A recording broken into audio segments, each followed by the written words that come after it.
Class 10 chapter 4 example number 11 है student. Find two consecutive odd positive integers sum of whose x squares is 290। बहुत easy question है student और बहुत अच्छे तरीके से मैं आपको बताने वाला हूं। ठीक है, तो इस क्वेश्चन को हम लोग कैसे करेंगे, आप सबसे पहले हम लोग स्टूडेंट इस क्वेश्चन को समझते हैं। कंसेक्यूटिव मींस क्या होता है स्टूडेंट? कंसेक्यूटिव का मतलब होता है स्टूडेंट लगातार। ठीक है, टू कंसेक्यूटिव का मतलब होता है स्टूडेंट, याद रखिएगा, लगातार, यानी कि दो लगातार हमें ऑड पॉजिटिव इंटीजर्स लिखना है। ठीक है, ऑड पॉजिटिव इंटीजर क्या होते हैं student? Odd means odd positive integer का मतलब हो गया स्टूडेंट 1 के बाद 3, ऑड तो वही होते हैं, फिर 5, फिर 7 और फिर 9। ठीक है स्टूडेंट, 11, ऐसे ही आते रहेंगे। तो कंसेक्यूटिव का मतलब क्या होता है स्टूडेंट? मतलब लगातार, यानी कि 1 के बाद 3 के बाद 5 के बाद 7 के बाद 9 के बाद 11। वैसे ही हमें कितने लिखने हैं? 2 हमें फाइंड करना है। Find 2 consecutive odd positive integers, 2 ही फाइंड करना है स्टूडेंट। ठीक है, let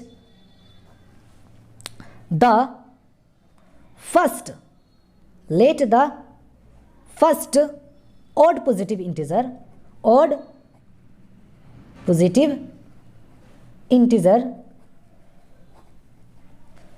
b क्या लेट कीजिएगा x। मान लिया कि वह पॉजिटिव इंटीजर क्या है? पहला जो है वह x है, जो फर्स्ट है वह x है। ठीक है, तो सेकंड क्या है? Second odd positive integer b क्या हो जाएगा स्टूडेंट? x plus 2। ये 2 क्यों आएगा देख लीजिए।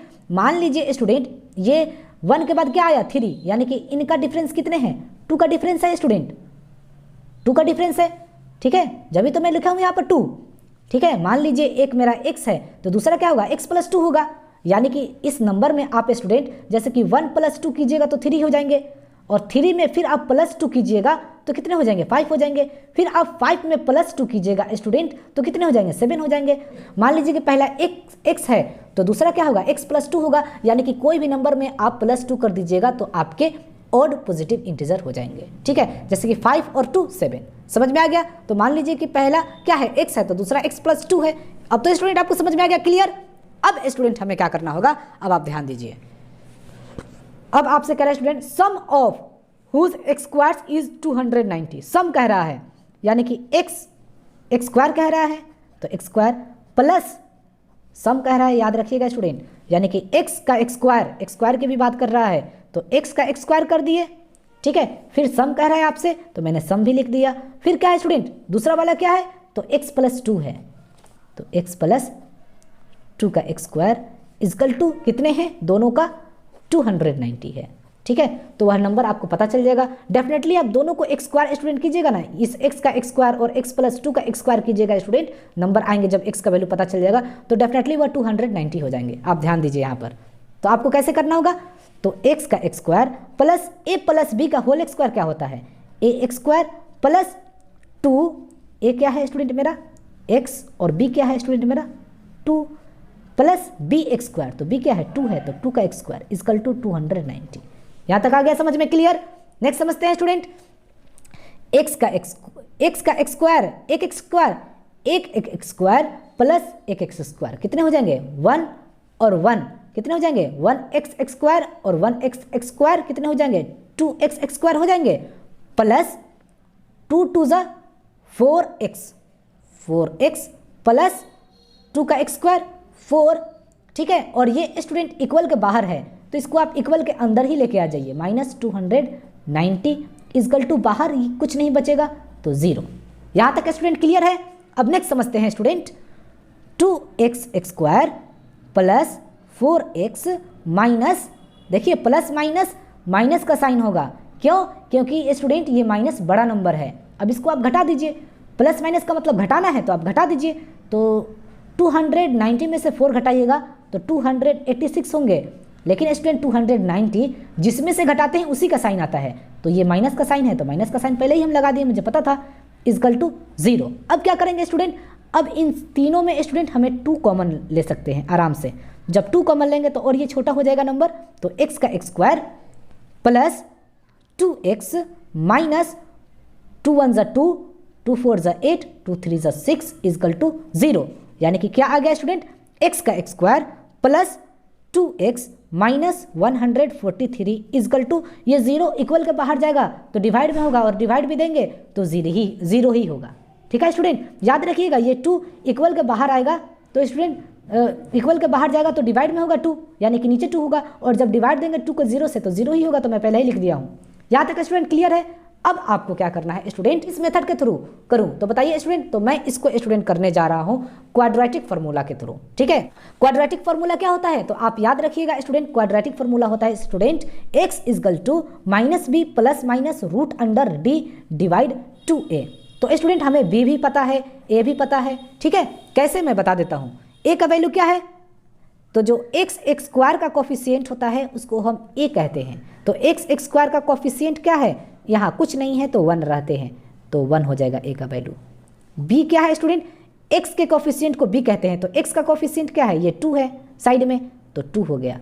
और c क्या है स्टूडेंट मेरा, c कॉन्सोनेंट यानी कि माइनस है तो माइनस भी ले लेंगे, -143। यहाँ तक स्टूडेंट आपको समझ में आ गया, क्लियर है। तो स्टूडेंट क्वाड्रेटिक फार्मूला ये होता है, ठीक है। क्वाड्रेटिक फार्मूला ये होता है, तो हमें b भी पता है, a भी पता है, लेकिन हमें d पता नहीं है। तो सबसे पहले स्टूडेंट हम लोग d निकालते हैं। तो d का फार्मूला क्या होता है, bx स्क्वायर माइनस 4ac, ठीक है। तो सबसे पहले स्टूडेंट हम लोग d निकालते हैं। तो d इक्वल टू क्या होगा student, bx square minus 4ac। यहाँ तक समझ में आ गया स्टूडेंट। b क्या है स्टूडेंट मेरा, 2 है, तो 2 का x square minus 4 into a का वैल्यू क्या है स्टूडेंट, तो a का वैल्यू है 1, तो 1 इंटू c का वैल्यू क्या है स्टूडेंट मेरा, तो -143। यहाँ तक क्लियर है। अब क्या करेंगे स्टूडेंट, हमें d फाइंड करना है ना, तो 2 का स्क्वायर क्या हो जाएंगे 4, माइनस और माइनस क्या हो जाएंगे स्टूडेंट प्लस, 4 3 ज़ा 12 का 2 कैरी 1, 4 4 ज़ा 16, 4 4 ज़ा 16 और 1 17 का 7 कैरी 1, 4 1 ज़ा 4 और 1 5, ठीक है स्टूडेंट। और ये माइनस माइनस प्लस यहाँ हो गए हैं, ठीक है। अब d इक्वल टू, अब आप दोनों को जोड़ दीजिए तो 576 हो जाएंगे। अब स्टूडेंट d का वैल्यू पता चल गया, तो अब आप आराम से क्वाड्रेटिक फार्मूला यूज कर सकते हैं। तो क्वाड्रेटिक फार्मूला यानी कि x इक्वल टू क्या होते हैं, -b plus minus root under d divide 2a, ये होते हैं फॉर्मूला। ओके स्टूडेंट, नेक्स्ट समझते हैं स्टूडेंट। -b का वैल्यू क्या है स्टूडेंट, तो देख लीजिए 2, तो 2 plus minus root under d कितना है स्टूडेंट, 576, यही तो आया है d का वैल्यू। ध्यान दीजिए यहाँ पर 576, यहाँ पर लिख लीजिए 576 डिवाइड 2 इंटू a का वैल्यू क्या है स्टूडेंट, तो a का वैल्यू हो जाएगा स्टूडेंट मेरा क्या है 1, तो 1। यहाँ तक स्टूडेंट क्लियर है। नेक्स्ट समझते हैं स्टूडेंट हम लोग। तो -2 प्लस माइनस का साइन होगा, ठीक है, और फिर रूट 576 के बदले में क्या लिख सकते हैं स्टूडेंट, तो 24, ठीक है, क्योंकि 24 का x स्क्वायर कितने होते हैं स्टूडेंट, 576 होते हैं, ठीक है। समझ में आ गया स्टूडेंट, ओके, यहाँ तक क्लियर है। 576 का आप फैक्टर निकालिएगा तो 24 होंगे, ठीक है। उसके बाद क्या करेंगे स्टूडेंट, डिवाइड का साइन आएगा, 2 1 ज़ा 2। अब ये तो आसान हो गया स्टूडेंट, अब यह तो बहुत आसान हो गया। एक बार प्लस कर दीजिए और एक बार माइनस कर दीजिए, आपका आंसर आ जाएगा, ठीक है। देख लीजिए हम कर देते हैं कैसे। तो x इक्वल टू -2, ठीक है। अब हम प्लस वाला साइन लेंगे पहले, प्लस 24 डिवाइड 2, प्लस वाला लिए थे, अब यहाँ स्टूडेंट माइनस वाला लेंगे हम। तो x इक्वल टू -2 है तो -2, और साइन प्लस का था पहले ले लिए, अब इसमें स्टूडेंट माइनस का साइन लेंगे, फिर 24 डिवाइड 2। यहाँ तक समझ में आ गया स्टूडेंट। अब नेक्स्ट समझते हैं स्टूडेंट, -2 प्लस 24 कितने हो जाएंगे, 22 हो जाएंगे, डिवाइड 2 से काटेंगे तो 11, यानी कि कितने हो जाएंगे स्टूडेंट बताइए, तो 11 हो जाएंगे। x का वैल्यू 11 आ गया। दूसरा देखते हैं स्टूडेंट, तो x इक्वल टू -2 माइनस 24, यानी कि -26 डिवाइड 2, यानी 2 से काटेंगे तो 13 आ जाएंगे। तो कितने आए हैं स्टूडेंट, यानी कि -13, और -13 आ गया स्टूडेंट, तो इसको हम क्या कर देंगे, नेग्लेक्ट कर देंगे, नेग्लेक्ट कर देंगे। ओके स्टूडेंट, समझ में आ गया, क्योंकि माइनस को हम नहीं लिख सकते हैं, याद रखिएगा। समझ में आया स्टूडेंट, माइनस को हम कभी नहीं लिख सकते हैं क्योंकि ये ऑलरेडी पॉजिटिव इंटीजर दिया गया है, ठीक है, माइनस में कभी नहीं होगा। समझ में आ गया स्टूडेंट, जब भी होगा तो प्लस में ही होगा। तो हमारा x का वैल्यू कितना आया है स्टूडेंट बताइए, 11 आया है, ठीक है। तो मेरा x का क्या आंसर आया है 11, तो यहाँ क्या होगा स्टूडेंट 11 हो जाएगा, ठीक है। और दूसरा क्या होगा स्टूडेंट, तो x का वैल्यू आया है 11 और फिर +2 है, होगा, यानी कि 11 और 2 कितने हो जाएंगे 13।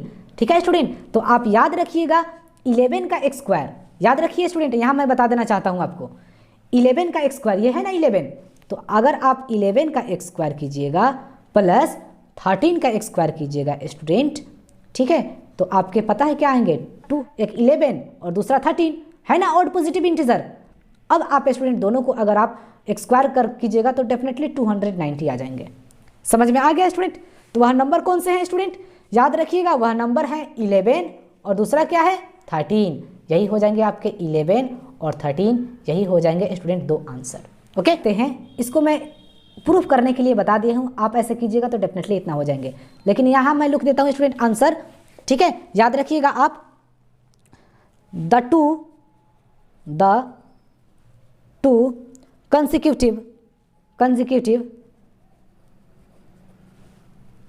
odd integers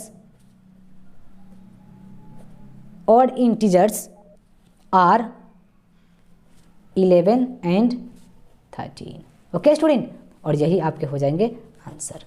ओके, समझ में आ गया स्टूडेंट? तो आपको ये वीडियो कैसा लगा आप मुझे कमेंट्स में जरूर बताइए। मेरे वीडियोस थोड़े लंबे हो गए हैं स्टूडेंट, मैं मानता हूँ, लेकिन जो मैं बताया हूँ आपको बहुत अच्छे तरीके से और अच्छे अंदाज में समझाया हूँ। ठीक है, तो आप हमारे चैनल पर अगर आप नए हैं तो प्लीज़ आप मेरे चैनल को सब्सक्राइब कर दीजिए और बेल आइकन को ऑल पर क्लिक कर दीजिए, ताकि मैं जो भी वीडियो अपलोड करूँ स्टूडेंट तो सबसे पहले आपके पास पहुँचते हैं। जय हिंद, जय भारत।